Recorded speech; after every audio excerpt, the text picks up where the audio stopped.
એક થેલીમાં 50 પૈસા 25 પૈસા દસિયાના સિક્કાઓનું પ્રમાણ 5, 9 અને 4 છે.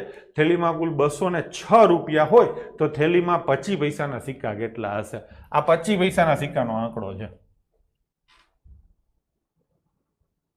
એટલે 9 ના મલ્ટિપલમાં હોય. આ વખતે ભાઈને ખબર પડી ગઈ કે આ ભેંસકી પાઠશાળાવાળા આવું જ કરે છે, એટલે એણે બધા 9 ના મલ્ટિપલ વાળા આપ્યા. હાવ હેલો રસ્તો કાયદેસર ગણીને બતાવું છું. નાનો મોટો કાઢીને રૂપાળો જવાબ લઈને ભના કરાય. આપણે એવું હિસાબ કરીએ કે પાઉલીના 180 સિક્કા છે. જોજો હો, આ 50 પૈસા, આ 25 પૈસા અને આ 10 પૈસા.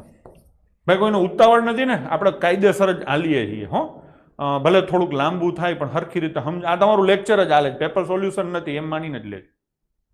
અને તમને ખબર છે કે આવા પ્રશ્નો આજકાલ બધી પરીક્ષામાં આવે. તમારું કોન્સ્ટેબલ પીએસઆઈમાં પ્રશ્ન હશે જ, લખવું જ લખી લેજો, બરાબર છે?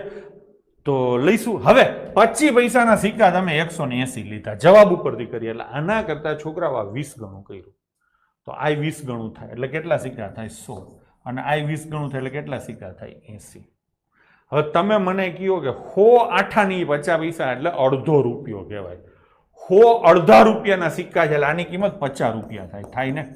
અને કાયદેસર ગણિત ગણવું હોય તો આ બેનો ગુણાકાર કરો. 5000 પૈસા થાય એટલે 50 રૂપિયા થાય. હવે આ ગુણાકાર કરો, આના 4 ગણા કરો અને આનો ચોથો ભાગ કરો એટલે 45 રૂપિયા થાય. અથવા તો સીધો હિસાબ છે, 25 પાઉલી છે, 4 પાઉલીએ રૂપિયો થતો હોય તો 180 પાઉલી એટલે કેટલા રૂપિયા થાય? 45 રૂપિયા થાય. થાય કે નહીં? અને 80 દસિયા છે એટલે 8 રૂપિયા આ થાય ને. તો આ હિસાબ કરો ને તમે તો 103 રૂપિયા થયા. તમારે કેટલા રૂપિયા કરવાના? 206 રૂપિયા.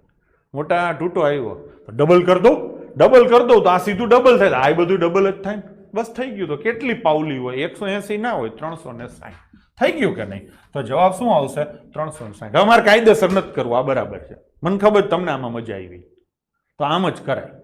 કાયદેસર કરીશ ને તો પાછા અહીંયા 1001 છો ને એમાંથી પાછા જતા રહેશો 50 હો.